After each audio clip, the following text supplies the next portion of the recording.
अब जो बात शुभेंदु अधिकारी कह रहे हैं, जो तस्वीरें हम देख रहे हैं, जो पुलिस की तरफ से जानकारी मिल रही है, उससे एक बात तो साफ है कि एक सुनियोजित हत्या की साजिश थी। प्रोफेशनल किलर्स को हायर किया गया, स्कॉर्पियो कार की रेकी हुई, उसे ब्लॉक किया गया, पॉइंट ब्लैंक रेंज पर उनके ऊपर वार किया गया और हत्या की गई। और ये सज्जन जी, जो ये पूरी घटना हुई है, अभी समय कितना बीता है? 4 तारीख को नतीजा आया और 2 दिन के अंदर अंदर हत्या हो गई।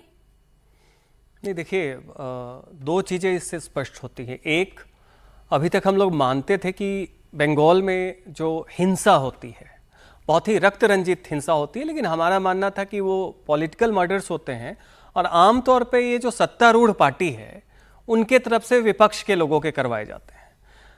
तो इसमें 2 चीज़ है। एक तो ये धारणा बदल रही है और ये दिखा रहा है कि बंगाल में टीएमसी के अंदर वायलेंस का कल्चर कितनी बुरी तरीके से अंदर समा गया है, समाज कितना बदल गया है।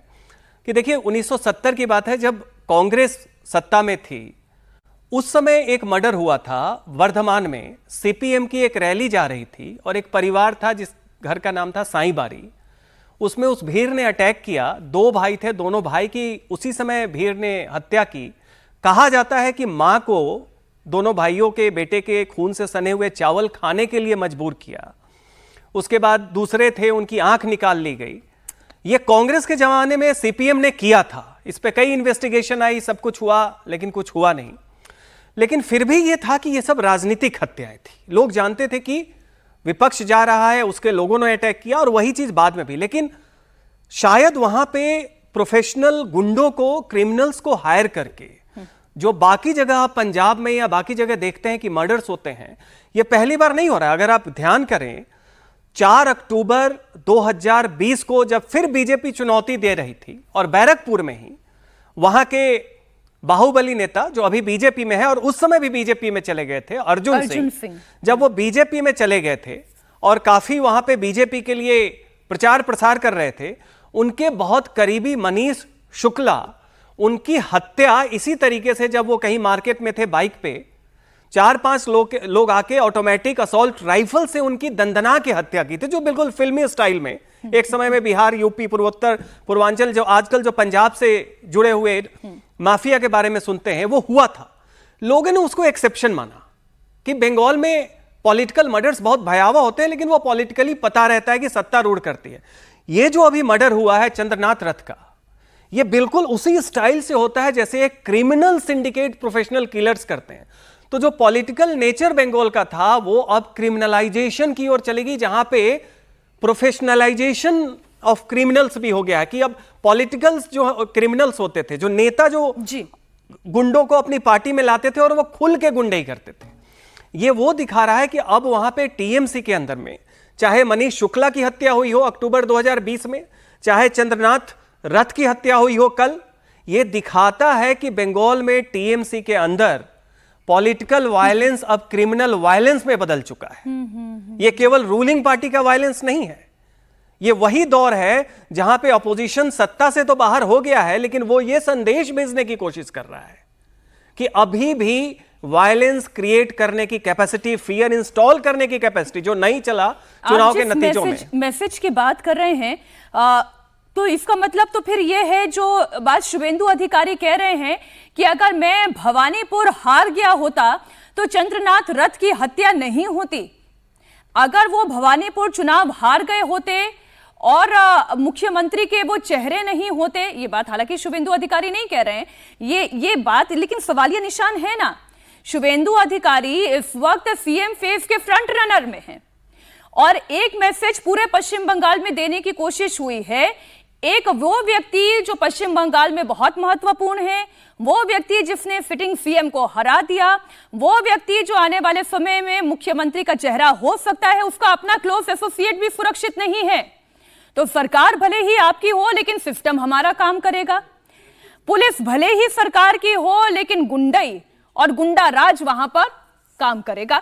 मैं इस पर रशीद जी और आपकी भी और फुरवो कमल जी भी हमारे साथ जुड़े हुए हैं, उनकी भी मैं राय लेना चाहती हूँ। लेकिन एक तस्वीर आपको और दिखा दूं, चंद्रनाथ रथ की हत्या का एक और वीडियो सामने आया है और वीडियो में साफ साफ दिखाई दे रहा है कि स्कॉर्पियो की अगली सीट पर चंद्रनाथ रथ बैठे हुए हैं और उनकी बॉडी पर सीट बेल्ट भी लगा हुआ है। उनके कंधे पर, उनके सीने पर गोली लगी हुई है, शरीर से खून बह रहा है। रथ का मर्डर उनके घर से महज 150 मीटर की दूरी पर गोली मारकर हुआ है। सोचिए, कोई भी व्यक्ति सबसे ज्यादा सुरक्षित कहाँ होता है? वो अपने घर और घर के आसपास के इलाके में होता है, अपने मोहल्ले में सबसे सुरक्षित होता है। और इसलिए बहुत सोच समझकर इस हत्या को अंजाम दिया गया। उनके घर के पास, उनकी अपनी गाड़ी में, उनकी अपनी गली में। जैसी मर्डर की खबर मिली, आसपास के लोग मौके पर पहुंचे और देखा कि चंद्रनाथ रथ और उनके ड्राइवर की बॉडी से खून बहता चला जा रहा है। प्रत्यक्षदर्शियों ने यह दावा किया कि रथ की गाड़ी को रोकने के लिए हमलावरों ने पहले एक ऑल्टो कार का इस्तेमाल किया था, उसे ब्लॉक करने के लिए, और वारदात के बाद ऑल्टो कार को वहीं छोड़कर बाइक से फरार हो गए। अचानक एक शख्स ने बोला जे इधर गोली मार दिया गया, गोली मार दिया गया। तो हमने बोला कौन, किसको गोली मार दिया गया? तो बोला उधर देखो बॉडी पड़ा है। तो हमने दौड़ के गया, जाके देखा एक गाड़ी के अंदर एक आदमी रो रहा था और उस गाड़ी के सामने स्कॉर्पियो में है, और स्कॉर्पियो के सामने एक ऑल्टो गाड़ी गार्ड किया है। तो उनके बोला जे क्या हुआ? बोला गोली मार दिया गया। दरजा खोलने के बाद देखा दो आदमी गाड़ी के एक सामने एक पीछे पड़ा है, उनके सीने से खून निकल रहा था और वो तभी होश था। हमने पुलिस को बुलाया, उसके बाद वही से 3 ठो कारतूस मिला है। अच्छा। इन्वेस्टिगेशन ऑफिसर आकर उनको बरामद किया है 3 ठो कारतूस, और उसके बाद पुलिस आया, फोर्स आया। अभी तो इन्वेस्टिगेशन चल रहा था। कोई बाइक पे सवार कोई लोग आए थे किधर? देखिए इधर से ना बाइक दिन रात, जो ऑनलाइन डिलीवरी है ना, रात दिन चलते ही रहता है गाड़ी, 4-5 हजार गाड़ी दिन भर चलते रहते हैं। तो वो कार से एक कार जब बरामद हुआ जो किसी दावेदार नहीं है, तो कार में आया था, ये तो हमको लगता ही है।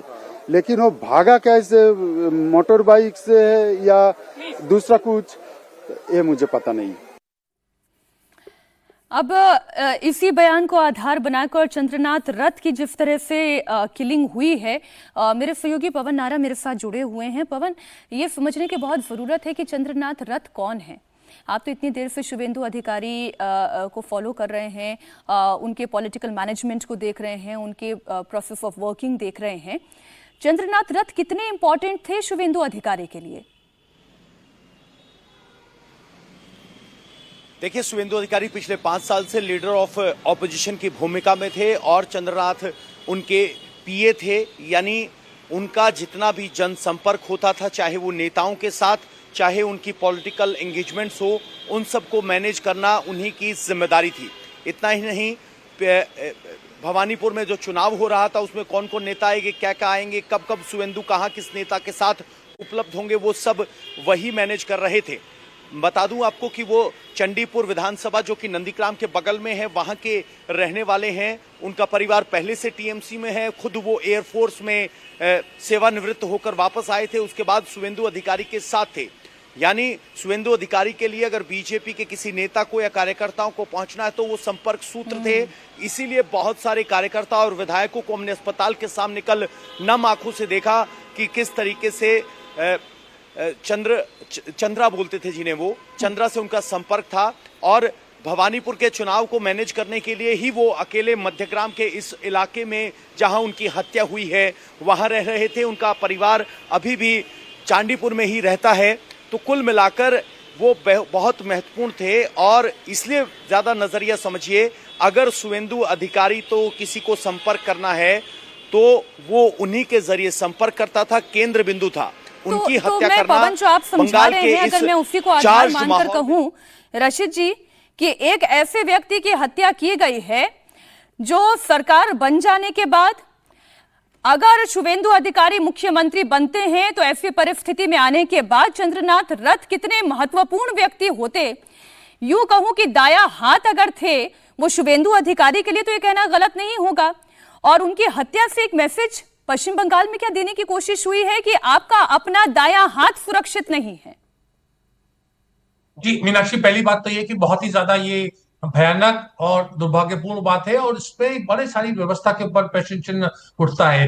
बात देखिए कही गई चुनाव के समय और चुनाव के बाद में भी कि पैरामिलिट्री फोर्सेस, सेंट्रल फोर्सेस वो तमाम वहां पर मौजूद रहेंगी, कोई भय का वातावरण नहीं है या भय का वातावरण को खत्म कर दिया जाएगा। लेकिन जो बीच में मीनाक्षी हमारा जो संविधान है उसमें जो ट्रांजिशन पीरियड होता है कि मतलब एक सरकार हार गई और नई दूसरी सरकार आ रही है, उसके बीच में जो सिस्टम है वो अपनी जगह रहता है। तो यहाँ पर तमाम लोगों की, इंटेलिजेंस के जो डिपार्टमेंट के लोग हैं, पुलिस के, और खासतौर से बहुत महत्वपूर्ण हो जाता है जैसा आप कह रही हैं कि जैसे मिस्टर रथ जो थे ये बहुत ज्यादा एक महत्वपूर्ण व्यक्ति हो गए थे, क्योंकि उनके जो जिसके लिए वो काम करते थे वो मुख्यमंत्री पद का मेरे नजर में सबसे प्रबल दावेदार है। तो सुरक्षा व्यवस्था क्यों नहीं थी, किसी टाइप का कोई इंटेलिजेंस इनपुट था। और दूसरी बात मीनाक्षी, जो बहुत दुर्भाग्यपूर्ण बात है, इसको राजनीतिक चश्मे से नहीं देखना चाहिए, लेकिन जो हमारे यहाँ का जो कल्चर है कि 2020 में मैं आपके माध्यम से इंडिया टीवी वालों को बताना चाहूंगा, 24 लोग मारे गए थे पोस्ट पोल वायलेंस में, और 24 लोगों के मारे जाने पर में 1100 एफआईआर हुई थी, और उसमें 9000 लोगों को नामजद किया गया था, चिन्हित किया गया था, बाई नेम उनका नाम हुआ था, और सीबीआई को केस सौंपे गए थे। अब ये पिछले चुनाव में 2021 के चुनाव से लेकर के अब हम 26 में आ गए, उनको किसी को कोई सजा नहीं हुई, मेरे नॉलेज में नहीं है कि उनको सजा ही हुई। तो अगर जो पिछले 5 साल पहले जो जो चुनाव के बाद में जो जो हिंसा का वातावरण था और 24 लोगों की जान गंवाई गई, उसका अभी तक हम लोग उनको न्याय नहीं दिला पाए, तो उस सिस्टम के बारे में हम क्या कहेंगे? बात तो आप बिल्कुल ठीक कह रहे हैं कि ये कौन सा सिस्टम है। अब बस थोड़ा सा आप इंतजार और करिए, मैं आपके पास आ रही हूँ, लेकिन उससे पहले दत्ता जी, ये जो चर्चा चली ना, जब मैं ये सवाल पूछती हूँ कि जब आपका अपना क्लोज एसोसिएट सुरक्षित नहीं है, अब ये तो नहीं हो सकता ना। अभी पनीहाटी का शुवेंदु अधिकारी से जो पत्रकार बंधु सवाल पूछ रहे थे, वो ये कह रहे थे कि केवल आपके पीए का मर्डर नहीं हुआ, पानीहाटी में जो एमएलए बने उनके भी पीए के पीछे इस तरीके से हिंसा की खबर आई। तो ये जो टारगेट करके कि तुम भले ही सत्ता में आ जाओ, लेकिन तुम्हारे से जुड़े हुए जितने महत्वपूर्ण व्यक्ति हैं अब वो हमारे निशाने पर आ गए हैं, ये तो डराने की, धमकाने की कोशिश है कि सरकार भले ही आप बना लो, लेकिन यहां का गुंडा कल्चर अभी खत्म नहीं हुआ है। सही बात है मीनाक्षी जी। सबसे पहले तो चंद्रनाथ रथ के परिवार को मेरे तरफ से सहानुभूति है और चंद्रनाथ जी के लिए श्रद्धांजलि है। यहाँ पे बात यह आती है कि बंगाल में बेशक रक्त रंजित इतिहास रहा है और पॉलिटिकल वायलेंस को एक हथियार के तरह इस्तेमाल वाम फ्रंट ने शुरू की थी बंगाल में, और वाम फ्रंट के बाद ये कल्चर खत्म नहीं हुआ है। दीदी आई थी माँ माटी मानुष की परिवर्तन के स्लोगन लेके, पर ये और ज्यादा एग्रीवेट हो गया है ये पॉलिटिकल वायलेंस। कल की जो घटना है, मैं समझता हूँ कि कल की घटना एक संयोजित प्रायोजित वे में किया गया है। इसके पीछे जरूर कहीं ना कहीं पे किसी प्रोफेशनल किलर की हाथ लगती है, जिसको शायद फिरौती दी गई थी, और मेरे ख्याल से लगता है कि प्राइम ऑफिस जो समझ में आ रहा है मीडिया रिपोर्ट्स के माध्यम से कि अच्छी तरह से रेकी किया गया है उनके रूट का 2-3 दिन, और उसके बाद इस तरह का हादसा को अंजाम दिया गया है। बहुत सारे मीडिया रिपोर्ट्स ये भी कहता है कि शायद ऑस्ट्रेलियन पिस्तौल और एक बिल्कुल आप ठीक कह रहे हैं। इसलिए दत्ता जी आप रहे हमारे साथ, और जो हमारे सहयोगी हैं अभय पराशर एग्जैक्टली उसी क्राइम लोकेशन पर मौजूद हैं और उनकी एक पूरी रिपोर्ट है। मैं वो रिपोर्ट दिखाऊं उससे पहले, क्योंकि अभय पराशर खुद ही हमारे साथ जुड़े हुए हैं। अभय देखें, कोई भी व्यक्ति सबसे ज्यादा सुरक्षित अपने आप को कहाँ महसूस करता है? वो अपना घर, अपना मोहल्ला होता है या अपना दफ्तर होता है, और वहां पर अगर उसकी हत्या की जा रही है, इसका मतलब ये कि आप एक मैसेज देने की कोशिश कर रहे हो कि आप अपने घर में भी सुरक्षित नहीं हो। आप भले ही होंगे शुवेंदु अधिकारी के पीएस, लेकिन आप सुरक्षित नहीं हैं।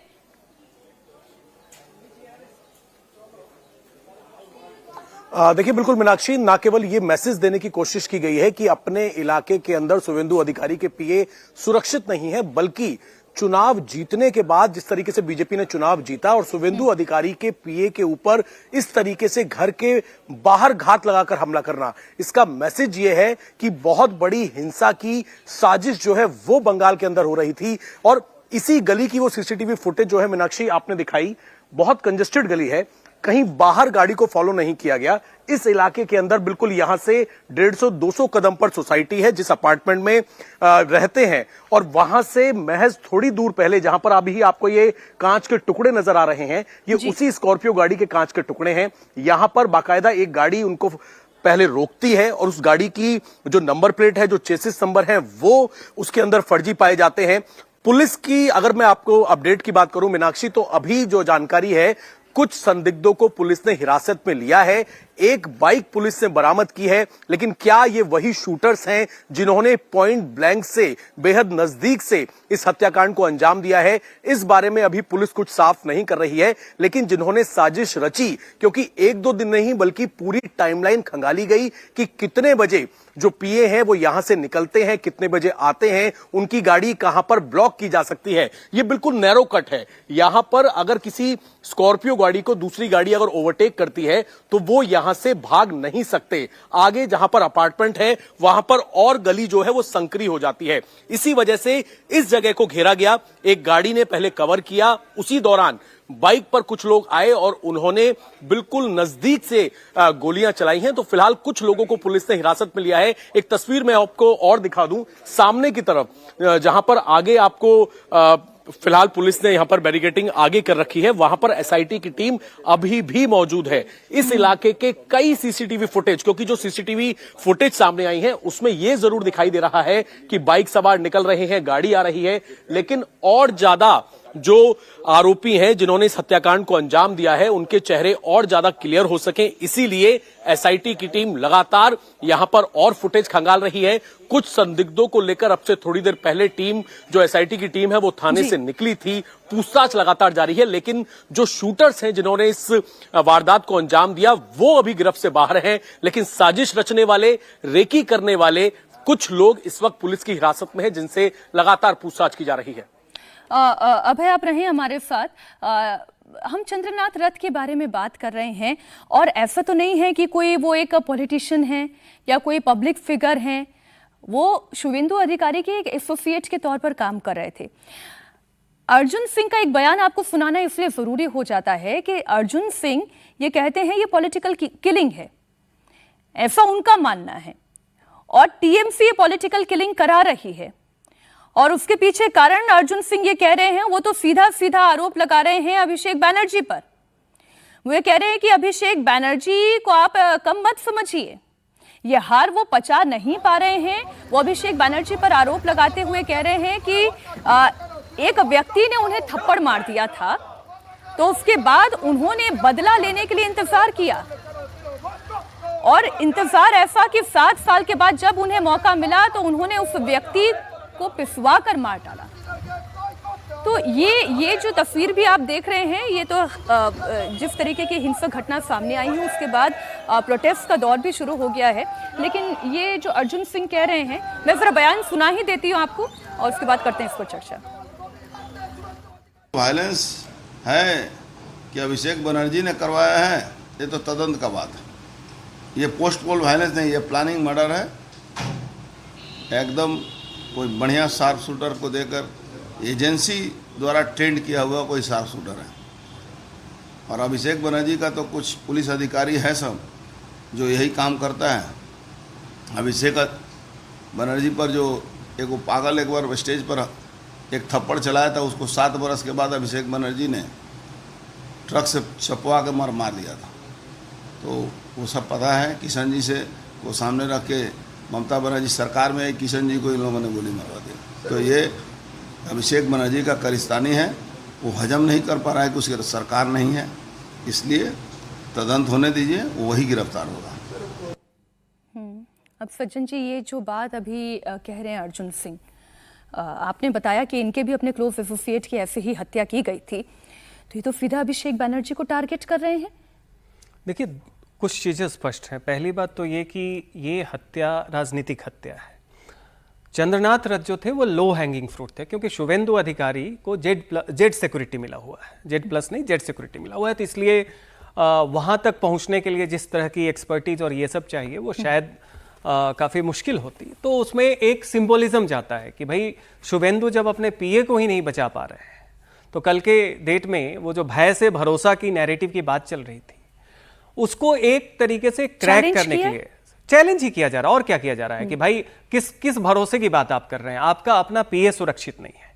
ऐसी स्थिति में देखिए, बंगाल के साथ बड़ा दुर्भाग्यपूर्ण है कि अभी तक जो रक्त रंजित इतिहास रहा है वहां की राजनीति में, सीपीएम के दौर से क्या, उस समय कांग्रेस में सिद्धार्थ शंकर रे थे तो उस समय भी चला था नक्सल आंदोलन के प्रत्युत्तर में, और उधर से कम्युनिस्ट पार्टी और तमाम लोगों का। लेकिन अभी तक सबसे जो नई पहलू इसमें आ रही है कि अभी तक हम लोग बंगाल के पॉलिटिकल मर्डर्स और पॉलिटिकल वायलेंस को पॉलिटिकल पार्टीज प्रायोजित वो समझ में आता था, उसमें उसके एमएलए मंत्री वो नामजद भी होते थे, पता होता था कि ये अभियुक्त है, ये अभियुक्त है, तो आपको बिल्कुल सामने पता होता था। अब ये क्या लग रहा है कि पिछले कुछ एक सालों में, कम से कम 5-10 सालों में, अर्जुन सिंह के जो सबसे करीबी मनीष शुक्ला की हत्या हुई थी, वो तो बिल्कुल वो जो फिल्मों में आप दिखाते हैं कि रेकी करके, पता करके, फिर इतनी गोलियां उन्हें मारी गई थी और सरेआम बाजार में, वो बंगाल के कल्चर के लिए वो थोड़ा नया था। तो ये दिखाता है कि पॉलिटिकल मर्डर्स में एक प्रोफेशनल क्रिमिनल्स का इन्वॉल्वमेंट भी बंगाल में आ चुका है। उस पे अभी तक चर्चा इसलिए नहीं होती थी क्योंकि हमारे दिमाग में ये धारणा थी कि वहां की हिंसा जो होती है वो वहां के कार्यकर्ताओं, नेताओं के द्वारा प्रायोजित होती है। ये प्रोफेशनल क्रिमिनल्स का इन्वॉल्वमेंट दिखता है कि ये चल रहा था, और ये फियर फैक्टर जिसको खत्म करने की बात थी, ये उसी को दिखाने की कोशिश है कि देखिए अभी भी भले ही सरकार हार गई हो, सिस्टम अभी भी बना हुआ है, ऐसे लोग हैं जिनके चेहरे सामने नहीं है, एमएलए नहीं है, मंत्री, लेकिन निश्चित तौर पे ऑर्डर जो भी होगा, साजिश अगर है तो साजिश किसी बड़े स्तर पे हुई है, सिंबॉलिकली हुई है, क्योंकि वो लो हैंगिंग फ्रूट थे। शुभेंदु तक पहुंचना कठिन है क्योंकि उनके पास जेड सिक्योरिटी प्लस है। ये बात तो बिल्कुल ठीक है ना दत्ता जी, चाहे वो शुभेंदु अधिकारी हो, चाहे अभी अर्जुन सिंह बोल रहे हों, चाहे हम जितने भी बड़े पॉलिटिकल फेसेस की अक्रॉस बीजेपी लाइन बात कर रहे हैं, सबके पास तो सिक्योरिटी है, लेकिन उनके पीएपीएफ को थोड़ी ना सिक्योरिटी देते रहेंगे। पुलिस एक एक व्यक्ति के साथ तो कोई सिक्योरिटी खड़ी नहीं कर सकती है, तो ये फिर सब सॉफ्ट टारगेट बन गए।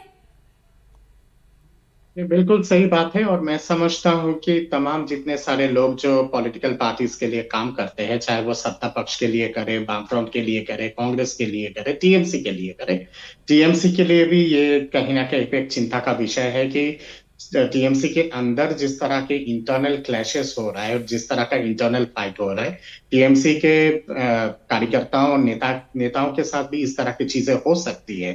तो ये चीज को एनकरेज करना या फिर इसको एक पॉलिटिकल प्रोटेक्शन देना वो बहुत बहुत दुर्भाग्यपूर्ण है, और मैं समझता हूँ कि इसको तत्काल खत्म करने की आवश्यकता है। वो नीप इन द बड जिसको बोले ना, वो नीप इन द बड करने की जरूरत है।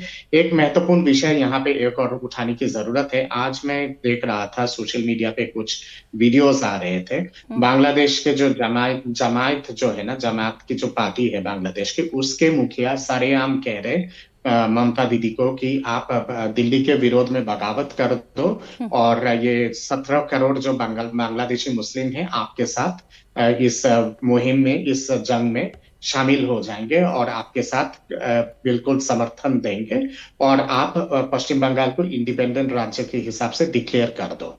तो ये सारी वीडियो सोशल मीडिया पे चल रहा है। तो कल का घटना अगर देखा जाए, मैं समझता हूँ कि ये भी हो सकता है कि उस पार, बंगाल के उस पार से, वो पार बांग्ला से, यानी कि बांग्लादेश से प्रोफेशनल किलर्स को हायर किया गया होगा, और वो लोग शायद ये मर्डर करके अंजाम देके और उसके बाद बांग्लादेश भागे होंगे। अब किसने करवाया है और किसके इशारे पे हुआ है, ये तो जांच का विषय है।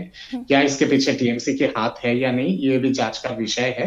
पर शुरुआती तौर पे जो लगता है कि ये आइसोलेटेड एक पॉलिटिकल मर्डर नहीं है, ये संयोजित प्रायोजित वे में किया गया है, और कहीं ना कहीं पे एक पॉलिटिकल मैसेज देने की कोशिश की गई है कि अपकमिंग जो भाजपा सरकार है, उनके तमाम जितने सारे बड़े नेता हैं, उनके सेक्रेटरी या फिर असिस्टेंट्स को अगर इस तरह से मारा जा रहा है, तो ये जो भय मुक्त बंगाल का जो स्लोगन है बीजेपी का, उस पे बहुत बड़ा क्वेश्चन मार्क लग जाता है। और कहीं ना कहीं लेकिन रशीद जी, जो बात दत्ता जी भी कह रहे हैं कि अगर भय पर भरोसे का वातावरण, या जो बात अभी सज्जन जी ने कही, अभी तक जितने भी ट्रांजिशन हमने देखे उसमें जो सत्ता में आता है वो ज्यादा निरंकुश हो जाता है। इस बार एक मैसेज देने की कोशिश हुई प्रधानमंत्री मोदी के द्वारा कि भाई बदले की भावना से काम नहीं होगी, बदलाव की भावना से काम होगा, विकास की भावना से काम होगा। लेकिन अगर इस तरीके की तस्वीरें सामने आएगी जहां पर गुंडा कल्चर हावी रहेगा, जहां सिंडिकेट कल्चर हावी रहेगा, तो क्या उस बदलाव की भावना से बीजेपी की सरकार काम कर पाएगी? क्योंकि अगर गुंडा तंत्र इतना भीतर तक कहीं पर पेनिट्रेट कर चुका है, जो सिस्टम में घुस चुका है, जो पुलिस पर भी हावी हो चुका है, वहां पर बदलाव की भावना से कितना काम हो पाएगा, कितना सुरक्षा की भावना लोगों के भीतर पैदा कर पाएगी बीजेपी? मीनाक्षी, बात भाजपा या तृणमूल या किसी राजनीतिक दल का नहीं है। बात यह है कि अगर विधायक को पता है, जैसे अर्जुन सिंह जी अलर्ट ऐलान कह रहे हैं कि उसमें अभिषेक बनर्जी का हाथ हो सकता है, शुभेंदु अधिकारी कह रहे हैं, मैं आपके माध्यम से ये पूछना चाह रहा हूं कि वहां की पुलिस क्या कर रही है? पुलिस कोई सरकार का इंतजाम, उसके कोई हमारे संविधान में ही नहीं है कि आप सरकार का इंतजार करें कि कौन मुख्यमंत्री बनेगा और कौन ओथ लेगा। वो एक अलग कार्रवाई है। कभी भी हमारे देश में संविधान में कोई गैप, कोई पॉज पीरियड नहीं होता कि जहां के ऊपर कोई इंचार्ज नहीं है। तो डीजीपी है, उनकी जिम्मेदारी है, जो लोकल थाना है उसकी जिम्मेदारी है, और तमाम पूरा जो है सिस्टम, और जो जितने भी, जो जैसा मैं कहता हूं कि इंटेलिजेंस के लोग हैं, वो तमाम लोग इसके लिए वो हैं। तो इसलिए इसमें पूरी गंभीरता से, अगर किसी ने ऐसा कोई जघन्य अपराध किया है तो उसको फौरन कार्रवाई होनी चाहिए। हम यहाँ लोगों का नाम लेकर के उनको एक तरीके से, अगर वो बेकसूर है तो हम उनको बदनाम कर रहे हैं, अगर वो कसूरवार है तो मेरा तो प्रश्न इस पे नहीं था सर। मेरा प्रश्न ये है कि हम जो मुहावरा सुनते हैं ना, लोहा लोहे को काटता है, लेकिन क्या लोहे को काटने के लिए जिन फूल भरे शब्दों का इस्तेमाल किया जा रहा है उससे ये लोहा कटेगा, ये तंत्र सुधरेगा? उसका सबसे आसान तरीका, और सबसे आसान तरीका यह है कि अगर पुलिस को इस बात में प्रथम दृष्टि में लगता है कि राजनीतिक हत्या है और उसमें राजनीतिक लोग शामिल हैं, चाहे वो उन्होंने प्रोफेशनल किलर से कराया हो, किसी से भी कराया हो, उनको फौरन गिरफ्तार करना चाहिए। और उससे आप देखिएगा पूरा जो ये डर और भय की हम बात कर रहे हैं सब खत्म हो जाएगा। अब ये कहना कि बांग्लादेश से वहां को जमात का आदमी कौन कर रहा है, अरे हमारा पूरा बॉर्डर सिक्योरिटी फोर्स वहां मौजूद है, कोई आदमी यहां से आकर ऐसे कैसे भाग गया? 12 साल से केंद्र में सरकार किसकी है और बॉर्डर सिक्योरिटी किसकी जिम्मेदारी है? तो इस तरह के राजनीति से प्रेरित हम बयान देने से बचे। मतलब एक टीवी डिस्कशन में हमें सबसे ज्यादा ये होना चाहिए। ये तो हम जान ही रहे हैं कि बांग्लादेश और पश्चिम बंगाल के बीच का जो बॉर्डर है वो कितना पोरस है। इसे क्यों ठीक नहीं किया जा सका और क्यों और कितना ठीक करने की आवश्यकता है, इस पर बहुत सारी राजनीतिक चर्चाएं हुई हैं। ये विषय नहीं, 12 साल बहुत बड़ा पीरियड होता है, बहुत कुछ किया जा सकता था। और अगर कोई सरकार, राज्य सरकार उसमें बाधा पहुंचा रही थी तो सरकार को हटाने का भी प्रावधान है। दत्ता जी इस पर रिस्पॉन्ड करना चाहिए, छोटा सा कमेंट सर। जहां पे जिस इलाके में ये सारी चीजें हुआ है उससे आगे अगर 50 किलोमीटर 100 किलोमीटर आगे अगर जाएंगे तो वो बांग्लादेश का बॉर्डर है। ये जो आपके जो 55 किलोमीटर दक्षिण बंगाल में जो बॉर्डर की फेंसिंग नहीं हुई है उस पे ये इलाका भी आता है। और इस इलाके में बंगाल के ऐसे ऐसे जगह हैं, सैकड़ों नदियां हैं, उनकी उपशाखाएं हैं, आप तैर के इस पार से उस पार जा सकते हैं। तो बंगाल की जो बॉर्डर की जो निगरानी है वो 100% सिक्योरिटी फोर्सेस के माध्यम से नहीं हो सकता है जब तक आप उसकी सिक्योरिटी मैकेनिज्म को बिल्कुल तब्दील ना कर दे। वहां पे ड्रोन्स की इंट्रोडक्शन की बहुत आवश्यकता है। अभी तक प्रदेश के सरकार की तरफ से किसी तरह का कॉपरेशन नहीं मिला था और वो पूरा इलाका का बॉर्डर जो है वो पूरा खोला हुआ है, मैदान है, धानखेत का मैदान है, इस पार से उस पार से चले जाते हो पगडंडी के माध्यम से, रात के अंधेरे में कोई भनक भी नहीं लगता है। तो ये जो सच्चाई है, इस सच्चाई को नजरअंदाज नहीं किया जा सकता है। मैं समझता हूं कि बंगाल पुलिस की कहीं ना कहीं पे विफलता रही है और बंगाल पुलिस आज के डेट में अकेले इसकी जांच नहीं कर सकती। मैं आपकी बात से 100% सहमत हूं सर, सहयोग लेने की जरूरत है। 100% मैं आपकी बात से सहमत हूं, लेकिन जैसे आप बॉर्डर पर सिक्योरिटी के मैकेनिज्म की बात कर रहे हैं, मैं तो पश्चिम बंगाल में इसी सत्ता के मैकेनिज्म को समझना चाह रही हूं। ये कौन सा मैकेनिज्म है जो सत्ता टीएमसी के पास रहती है तब भी हिंसा में जाता है, सत्ता बीजेपी के पास चली गई तब भी हिंसा में जा रहा है। आज मुख्यमंत्री शुभेंदु अधिकारी यदि बन जाते हैं तो उनका दायां हाथ आपने काट दिया।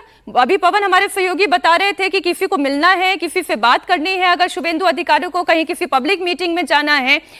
ये भी तक सुन रही हूं कि भवानीपुर में जो काउंटिंग एजेंट, हालांकि बहुत सारे काउंटिंग एजेंट होते हैं लेकिन उसमें से भी एक महत्वपूर्ण व्यक्ति यही चंद्रनाथ थे। बिल्कुल, देखिए रशीद जी की बात सही है कि चुनाव के बाद ऐसा लगता है कि थोड़ी कॉम्प्लेसेंसी हो गई थी। जिस तरह की तत्परता सुरक्षा बलों ने दिखाई चुनाव में, और जिस तरीके से हिंसा मुक्त चुनाव हुआ और चुनाव के बाद भी जिस तरीके से हिंसा की वारदातें पहले की तुलना में बहुत ही नॉमिनल रह गई थी, उसमें ऐसा लगता है कि शायद सिक्योरिटी फोर्सेस भी थोड़ी कॉम्प्लेसेंट हो गई थी, थोड़ी क्या कहते हैं, मान के चल रही थी कि शायद एक बदलाव हुआ है तो नहीं होगा। तो पहली बात तो यह है कि यहाँ पे तत्परता जरूरी थी, क्योंकि ट्रांजिशन फेज में आपको और ज्यादा सतर्क रहना चाहिए। दूसरी बात आप देखिए, ये भी दिखाता है कि ऐसे एलिमेंट हैं, चूंकि चंद्रनाथ रथ की कोई वो पृष्ठभूमि नहीं है, एयरफोर्स प्रोफेशनल से रिटायर होकर शुभेंदु के साथ बिल्कुल अंडर द रेडार काम कर रहे थे। ऐसा भी नहीं कि उस एरिया में वो बहुत ज्यादा दिनों से रह रहे थे कि उनका कोई जमीनी विवाद हो, व्यक्तिगत विवाद हो, पारिवारिक विवाद हो। तो ऐसा लगता है कि ये जो भी हुआ है एक पॉलिटिकल मर्डर है। तो पॉलिटिकल मर्डर हमने कहा कि वो लो हैंगिंग फ्रूट थे, क्योंकि बाकी के पास जेट सिक्योरिटी है तो आप उसके एसोसिएट को मारे। तो ये सबसे इसमें दुर्भाग्यपूर्ण बात क्या है कि जो हमें लग रहा था कि बंगाल का ट्रांजिशन सीपीएम से, कांग्रेस से, सीपीएम से, टीएमसी से बीजेपी, ऐसा ना हो कि पार्टी तो बदल जाए लेकिन तंत्र वही रहे। और तंत्र क्या है कि political terror as an instrument to intimidate the voter, उनको डराइए पॉलिटिकल टेरर से, और फिर उससे या तो उनको आप साइकोलॉजिकली डरा के रखिए कि वोट ना दे या आपको दे। वो कल्चर जो है जिसे हम मान रहे थे कि शायद इस बार टूटेगा। अब ये डरा कर क्या मैसेज करना चाह रहे हैं? अब जो ये डर पैदा करना चाह रहे हैं, अगर ये टीएमसी नहीं किया, मैं केवल एक क्वेश्चन मार्क के साथ इस सवाल को लेकर आ रही हूं, और अगर ये टीएमसी नहीं भी है, जो गुंडा तंत्र सिंडिकेट यहां काम कर रहा है, अगर वो ये करना चाह रहा है, तो ये किसे डराना चाह रहा है? बीजेपी को, शुभेंदु अधिकारी को? नहीं, ये एक जनमानस को ये मैसेज देना है कि अगर आपको लगता है कि ये पॉलिटिकल मैंडेट बंगाल के पॉलिटिकल कल्चर और जो स्ट्रक्चर है वायलेंस का, उसको खत्म कर दिया है, तो शायद नहीं है। और उसकी सबसे बड़ी बात मुझे दिखता है कि इस बार जो मेथड है वो बड़ा ही डिफरेंट है। ये पॉलिटिकल वायलेंस पुराने ढर्रे में नहीं है कि कार्यकर्ता और नामजद लोग जाके, नेता लोग जाके कर रहे हैं। ये वायलेंस है जिसमें आप प्रोफेशनल्स को आप ढूंढते रहिए ना, इस तरह के प्रोफेशनल मर्डर्स में। जो अभी दत्ता जी बता रहे हैं कि बॉर्डर ऐसा है, तैर के आप पार चले जाएं, हो सकता है वो प्रोफेशनल मर्डर बांग्लादेश से आए हों, मर्डर करके पार करके बाहर चले गए, इधर भी हो। क्या उन्होंने मास्क पहन रखा था, कैसे थे? सवाल है कि जब वो इनविजिबल हो जाता है, जब आप इस पार्टी का एमएलए, पहले हम जानते थे सीपीएम और कांग्रेस या टीएमसी और सीपीएम का वायलेंस में, आप उसे सिद्ध करें या ना करें, कानूनी तौर पे आप कहते थे कि ये नेता शामिल है, ये कार्यकर्ता शामिल था, उस व्यक्ति ने अमुक किया, अमुक किया। इसमें तो ये तो एक प्रोफेशनल कॉन्ट्रैक्ट किलर्स के द्वारा मर्डर करवाया जा रहा है। तो मेथड बदला है लेकिन इसका मैसेज वही है। अभी तक हम लोग सब क्या डिबेट कर रहे हैं कि बंगाल में terror as an instrument of political method नहीं खत्म हुआ है। ये है, ये अपने आप में एक सक्सेस है। जो लोग चाहते हैं कि भले ही सत्ता बदल जाए, पार्टियां बदल जाए, अब इसमें पुलिस की लापरवाही निश्चित तौर पे, जब आप चुनाव के पहले इतने सतर्क थे तो ट्रांजिशन फेज में आपको सतर्कता बरतनी थी। शायद ज्यादा भरोसा कर लिया गया मैंडेट के ऊपर, इस बात पे कि प्रधानमंत्री ने कहा कि भय से भरोसा, बदला नहीं बदलाव, लेकिन उसको इंश्योर करने के लिए सिक्योरिटी का एक इंतजाम वैसे होना चाहिए था जो पहले था। कुछ क्योंकि चुनाव के बाद की जो तस्वीरें हमने देखी थी और फालता का हमने देखा कि चुनाव क्यों रद्द करने की स्थिति आई। दत्ता जी, ये जो अभिषेक बनर्जी का नाम बार बार लिया जा रहा है, या जेके मॉडल का नाम जैसे आप ले रहे थे, या कुछ इस तरीके की बातें जो लगातार बीजेपी के नेताओं के द्वारा भी उठाई जा रही थी, बार बार पिन पॉइंट अभिषेक बनर्जी पे, तो एक हिस्सा ये हो सकता है कि भाई राजनीतिक आरोप है और ये सबसे आसान होता है कि आप राजनीतिक आरोप लगाते हैं, लेकिन वाया अभिषेक बनर्जी, हमेशा अभिषेक बनर्जी का नाम क्यों सेंटर पॉइंट पे आ जाता है? इसलिए क्योंकि अभिषेक बनर्जी का खुद का बयानबाजी इस तरह का चीजें है जो वो कहीं ना कहीं पे आग में पाउडर डालने का काम करते हैं। उन्होंने तो खुद ही कहा था कि 4 तारीख के बाद रविंद्र संगीत पे डीजे बजाएंगे। अब डीजे बजाने का मतलब क्या होता है, और वो भी रविंद्र संगीत के साथ, ये समझ में आता है चीजें। उसके बाद फिर अमित शाह जी के लिए उनका क्या बयान था कि अगर बाप का बेटा है तो 4 तारीख के बाद 12 बजे के बाद दिल्ली में, कलकत्ता में मौजूद रहना। दत्ता जी, मैं माफी के साथ आपको रोक रही हूं क्योंकि एक बड़ी तस्वीर आ रही है। ममता बनर्जी से मिलने के लिए अखिलेश यादव पहुंचे हैं और ये तस्वीर इस वक्त आपके सामने है। आप जानते हैं कि वो पहले ही ऐलान कर चुके थे कि उनका एक पूरा सपोर्ट ममता बनर्जी के साथ इस चुनाव में है, और जब ममता बनर्जी ये चुनाव हार गई तभी अखिलेश यादव ने कहा कि मॉरली ये ममता बनर्जी की ही विक्ट्री है। और जिस तरीके से उन्होंने इलेक्शन कमीशन पर आरोप लगाया, जिस तरीके से केंद्र सरकार पर आरोप लगाया, ये वही बातें हैं जो ममता बनर्जी लगातार बीजेपी पर और इलेक्शन कमीशन पर आरोप लगा रही थी। अभिषेक बनर्जी भी अखिलेश यादव के साथ हैं, उनका वेलकम करने के लिए वही आगे पहुंचे थे और घर के अंदर इस वक्त ममता बनर्जी दिखाई दे रही हैं और उनका सम्मान करते हुए अखिलेश यादव दिखाई दे रहे हैं। देखिए, विपक्ष की भी पॉलिटिक्स को यदि आप देखिएगा तो बहुत कुछ इस जीत पर, विपक्ष की जीत पर निर्भर थी, लेकिन वो जीत तो नहीं हो पाई। विपक्ष की पॉलिटिक्स को एक बहुत बड़ा झटका लगा है पश्चिम बंगाल के नतीजे आने के बाद। तो पहले तो इसी तस्वीर पर मैं रशीद किदवई जी एक बार आपका कमेंट ले लूं, फिर मैं दत्ता जी वापस आपके पास आ रही हूं। तो विपक्ष की राजनीति को एक बड़ा धक्का लगा, इसमें तो कोई दो राय नहीं है। और अखिलेश यादव जी जी जी जी देखिए, अखिलेश यादव इसलिए बहुत ज्यादा सक्रिय है क्योंकि उनको लग रहा है कि अगला नंबर उनका है। उत्तर प्रदेश में फरवरी में 27 में चुनाव है और वहां के ऊपर भी कमोबेश राजनीतिक रूप से वही स्थिति है कि उनके ऊपर एक लगेगा कि वो अल्पसंख्यकों का तुष्टिकरण करते हैं और वोटर्स का पोलराइजेशन होगा और तमाम चीजें होंगी। तो इसलिए वो ममता बनर्जी का साथ इस टाइम देने की कोशिश कर रहे हैं। लेकिन मीनाक्षी, सबसे बड़ा मसला ये है कि ममता बनर्जी जो इस्तीफा नहीं देने के लिए बात कर रही है और वो उससे पूरा विपक्ष क्या उनके साथ खड़ा होगा, खासतौर से कांग्रेस पार्टी, मुझे लगता है कि मुझे उसमें संदेह है। क्योंकि जो जहां तक संविधान की अवहेलना की बात आएगी तो उस समय विपक्ष जो है वो क्या ममता बनर्जी का एक एक्स्ट्रा आगे जाके उसका साथ देगा और वो उनके लिए कठिन घड़ी है। लेकिन आप देखिए, जो घर तस्वीर दिखा रहे थे तो बंगाल में मीनाक्षी जो है वो सीएम हाउस नहीं है और वो अपने निजी मकान में रहती है और काफी सादगी से रहती है। देखिए, अभिषेक बनर्जी के खिलाफ कोई भी मामला बनता हो, 1% भी जो शक शुबा है,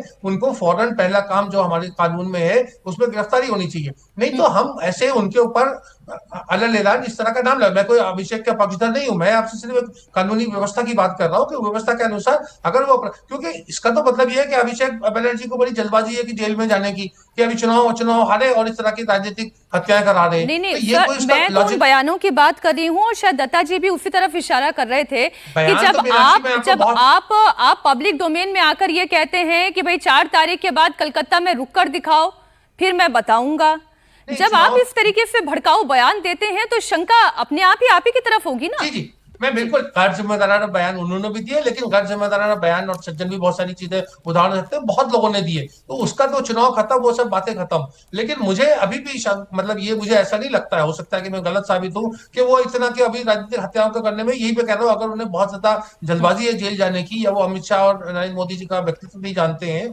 तो दूसरी बात है। अदरवाइज तो इससे ज्यादा बेवकूफी की कोई बात ही नहीं हो सकती। और इस तरह की राजनीतिक वायलेंस से उन्हें मिलेगा क्या? उम्र कैद, फांसी, क्या चाह रहे हैं वो? आपको ये लगता है ये टीएमसी के द्वारा प्रेरित नहीं है? नहीं, मैं ये नहीं कह रहा, मैं कह रहा प्रेरित है तो और भी ज्यादा दुर्भाग्य की बात है। लेकिन एक किसी बड़ा शख्सियत जो सक्रिय राजनीति में होता है उसको ये सब चीजें पता होती है। देश में क्या किसी को पता नहीं कि अमित शाह जी अगर कोई आदमी इस तरह की राजनीतिक हत्या करेगा तो उसके साथ क्या होगा? अब सर वो तो पता चले तब ना। आप ही ने खुद ने कहा अपने पहले ही स्टेटमेंट में, इतनी पॉलिटिकल किलिंग हो गई, इतने सारी चार्जशीट डाल दी गई, इतनी एफआईआर दर्ज हो गई, सीबीआई क्या ढूंढ पाई? अब इस मामले में भी एसआईटी का गठन हो गया है, कुछ नतीजा सामने आता है या नहीं आता ये तो आगे की बात है। लेकिन एक मैसेज जो खड़ा हो गया, एक बवंडर जो खड़ा हो गया, वो तो ये बता ही रहा है कि पश्चिम बंगाल में सबसे महत्वपूर्ण व्यक्ति का अपना निजी सचिव भी सुरक्षित नहीं है। और यही वो डर का वातावरण है जिससे बाहर निकालने का भरोसा प्रधानमंत्री और गृह मंत्री अमित शाह देकर गए थे। उस भरोसे के ऊपर एक सवालिया निशान लगाने की कोशिश हो रही है, ये डर पैदा करने की कोशिश हो रही है। अब ये कैसे रुकेगी, कैसे थमेगी और बीजेपी इस चुनौती से कैसे निपटती है, ये तो वक्त बताएगा। आज राजधर्म में चर्चा में इतना ही। बहुत शुक्रिया सज्जन जी आपका, सुब्रो कमल दत्ता जी, रशीद किदवई जी आपका भी बहुत शुक्रिया।